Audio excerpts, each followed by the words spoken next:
Black hole, जिसे इस ब्रह्मांड का महादानव भी कहा जाता है, क्योंकि जो भी चीज इसके इवेंट होराइजन के पास जाता है वो उसे निगल लेता है और वो चीज कभी उस ब्लैक होल से निकल नहीं पाता। और व्हाइट होल ठीक एक ब्लैक होल से उल्टा होता है, वो हर एक चीज अपने अंदर से बाहर फेंकता है। और इन दोनों टॉपिक्स पर मैंने ऑलरेडी वीडियोस बना लिया है, पर आज का कॉन्सेप्ट बहुत ही मजेदार है। क्या होगा अगर एक ब्लैक होल और एक व्हाइट होल आमने सामने हो और वो दोनों एक दूसरे के साथ टकराए? और अगर आपने ब्लैक होल और व्हाइट होल और उन दोनों के रिलेशन वाले वीडियोस को नहीं देखा तो आपको इस कॉन्सेप्ट को समझने में थोड़ा दिक्कत आ सकता है, लेकिन मैं कोशिश करूंगा आपको शॉर्ट में सब कुछ डिटेल में बताने की। तो हे गाइस, मैं हूं गौरव और आप देख रहे हैं ज्ञान फैक्ट्री। तो चलिए शुरू करते हैं आज का वीडियो।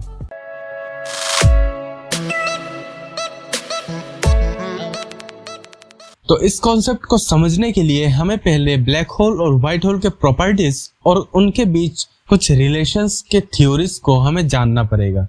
जैसे कि हम सभी जानते हैं कि एक ब्लैक होल किसी एक स्टार के मरने के वक्त बनता है, यानी जब एक स्टार अपना सारा फ्यूल यूज कर देता है तब एक सुपरनोवा एक्सप्लोजन होता है और बन जाता है एक ब्लैक होल। और इसका ग्रेविटी इतना ज्यादा होता है कि कोई भी चीज उससे निकल नहीं पाता, यहाँ तक कि लाइट भी नहीं। और वही व्हाइट होल इससे पूरा उल्टा है, यानी जो भी चीज उसके अंदर मौजूद है वो उन चीजों को बाहर फेंक देता है। पर व्हाइट होल के इस कॉन्सेप्ट को थर्मोडायनेमिक्स का एक लॉ एक्सेप्ट नहीं करता। पर अभी के लिए हम इन सब चीजों को साइड में रख के ये सोचेंगे कि एक ब्लैक होल और एक व्हाइट होल हमारे सामने है और वो दोनों टकराने वाले हैं। तो चलिए इससे पहले हम कुछ और थ्योरीज जान लेते हैं ताकि हमें उस कॉन्सेप्ट को समझने में आसानी हो। वैसे अभी तक तो हमें व्हाइट होल होने का कोई भी सबूत नहीं मिला, लेकिन ऐसे कई चीजें हैं जो व्हाइट होल होने का कुछ हद तक सबूत देते हैं।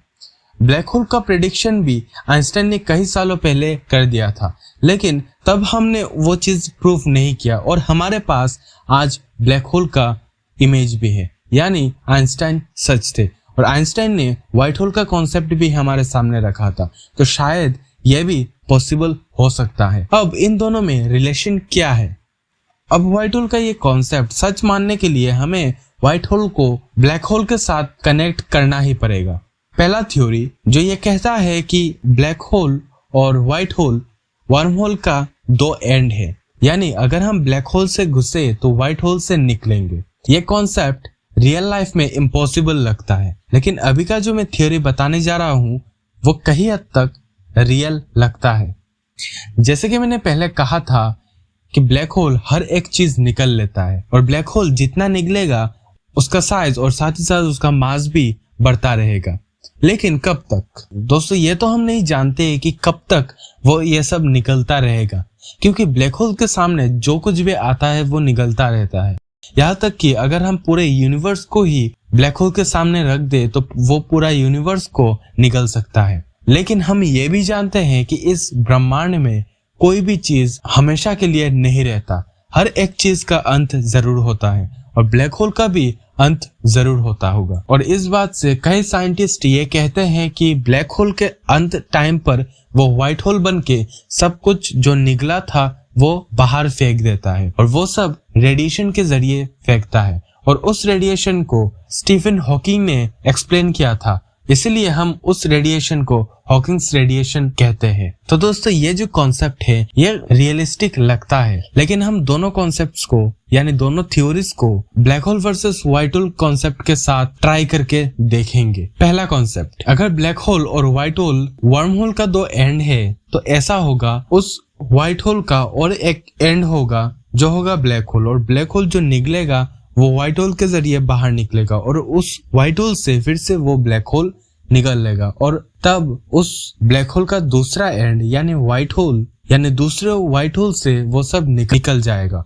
और यह प्रोसेस तब तक चलता रहेगा जब तक दोनों ब्लैक होल खत्म ना हो जाए, क्योंकि अगर एक एंड बंद हो जाए तो दूसरा एंड भी ऑटोमेटिकली बंद हो जाएगा। लेकिन अब जो नेक्स्ट कॉन्सेप्ट है ये बहुत ही इंटरेस्टिंग है। अब मान लो आपके सामने एक ब्लैक होल है, मान लो कि ये हाल ही में ब्लैक होल बना और एक व्हाइट होल, जैसे कि मैंने कहा था एक ब्लैक होल मरने के वक्त व्हाइट होल बन के सारा रेडिएशन छोड़ देता है।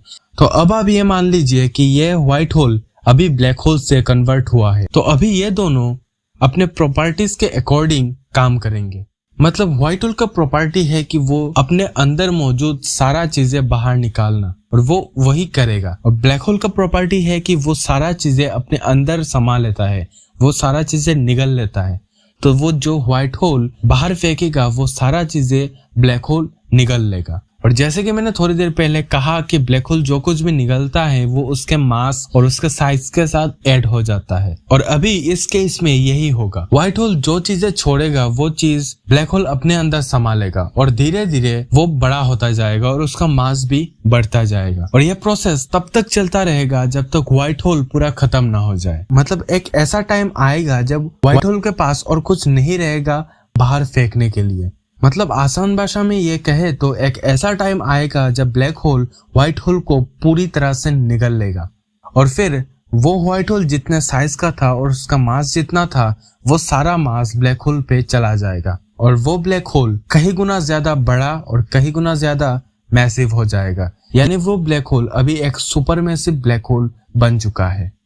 खैर दोस्तों, ये तो एक इमेजिनेशन ही है, क्योंकि अभी तक हमने व्हाइट होल को नहीं ढूंढा और हमने अभी तक किसी ब्लैक होल को मरते हुए भी नहीं देखा। और ऐसा भी माना जाता है कि व्हाइट होल ही वो पॉइंट था जिससे बिग बैंग का शुरुआत हुआ था। अब यह तो कोई नहीं जानता। अगर हम कभी किसी व्हाइट होल को डिस्कवर कर पाए तभी ये कॉन्सेप्ट भी क्लियर हो जाएगा। अगर आप black hole versus black hole के बारे में भी जानना चाहते हो तो इस वीडियो में एटलीस्ट 100 लाइक्स करवा दो। और दोस्तों, जाते जाते सब्सक्राइब भी करते जाना, क्योंकि मैं हर 2 दिन में ऐसे इंटरेस्टिंग वीडियोस लाता रहता हूं। तो चलिए मिलते हैं 2 दिन बाद फिर से।